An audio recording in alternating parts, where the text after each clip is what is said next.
My name is Marcel. Welcome to the next topic in our gentle introduction to GIS tutorial series. This topic will cover vector data.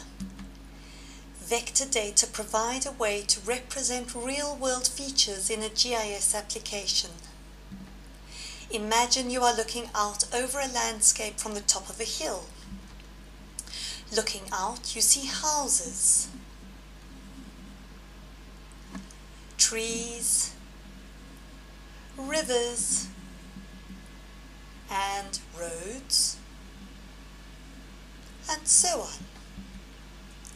Each of these things is a feature you can represent in a GIS application. Features have attributes which describe them. For example, a road might have a width attribute that describes how wide the road is. Features also have geometry. Geometry defines the position and shape of a feature. GIS applications use three basic geometry types: points, polylines, and polygons. A point is a feature that has attributes and a single vertex for its geometry. What kind of features are represented in a GIS application as points? Trees, lampposts, sample sites for pollution monitoring, named places, and accident sites are all features that can be represented using points.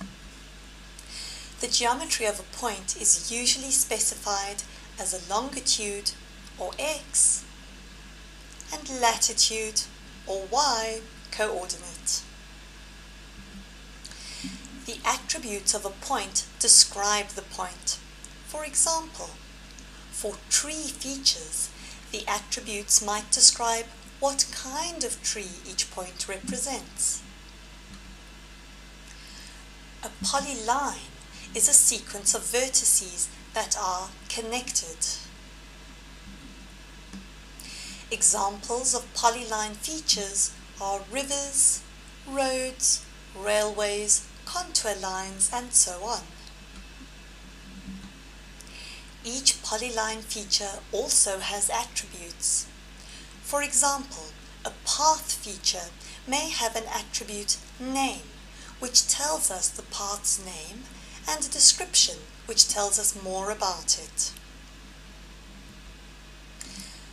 Like a polyline, a polygon is a sequence of vertices that are connected.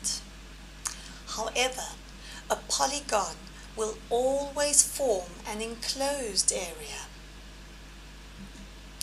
Examples of polygon features are a school boundary, a dam, an area of land where pollution has occurred, and so on. Because it always forms an enclosed area, a polygon has a minimum of 4 vertices. The last vertex is always at the position of the first, so enclosing the polygon. By now, you might be wondering, where does vector data come from? Vector data is captured using a process called digitizing. For example, we can trace roads visible on a satellite image like this.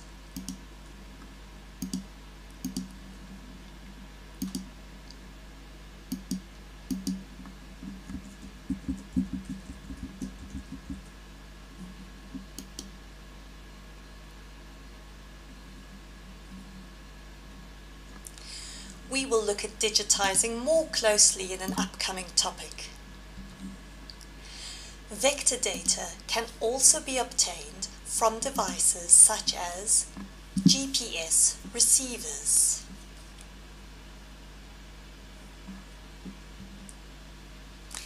Vector data can have problems associated with it.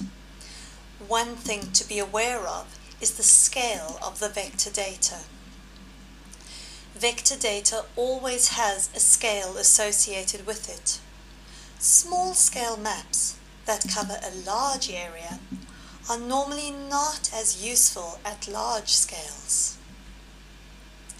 This is because for small-scale maps, fewer and less accurate vertices are used to define polylines and polygons. Let's show you an example. Here we have a vector layer in red that was captured at a scale of 1 to 1 million. You can see the boundaries look good at a small scale, but when we zoom in, it becomes less useful. The lines do not follow the coast in our satellite image very well.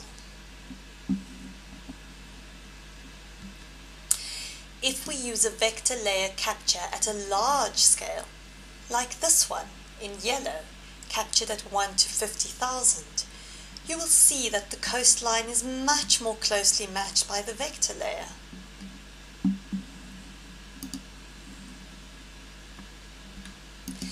Sometimes vector data can have errors caused by problems in the process used to digitize it. For example, polygons can have small gaps or slivers between them which only become apparent at large scales.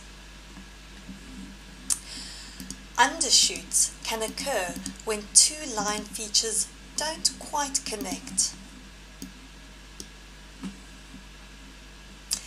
This can be a problem if you are trying to create a road map and the roads don't connect. Overshoots can occur when instead of connecting, a line feature runs past another, creating a small segment that doesn't exist in reality. Once vector data has been created, it can be loaded and viewed in a GIS application. One of the advantages of the GIS application is that we can create personalized maps.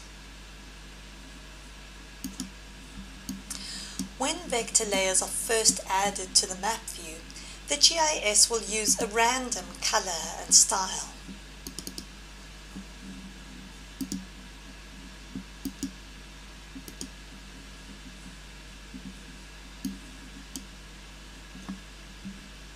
For example, when we add this trees layer, a basic symbol and color are automatically used.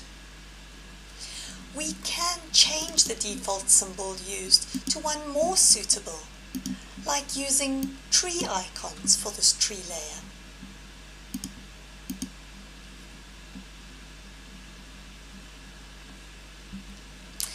Let's summarize what we have learned in this topic. We have looked at the different kinds of vector data, points, polylines, and polygons. We learned that points are features with a single vertex.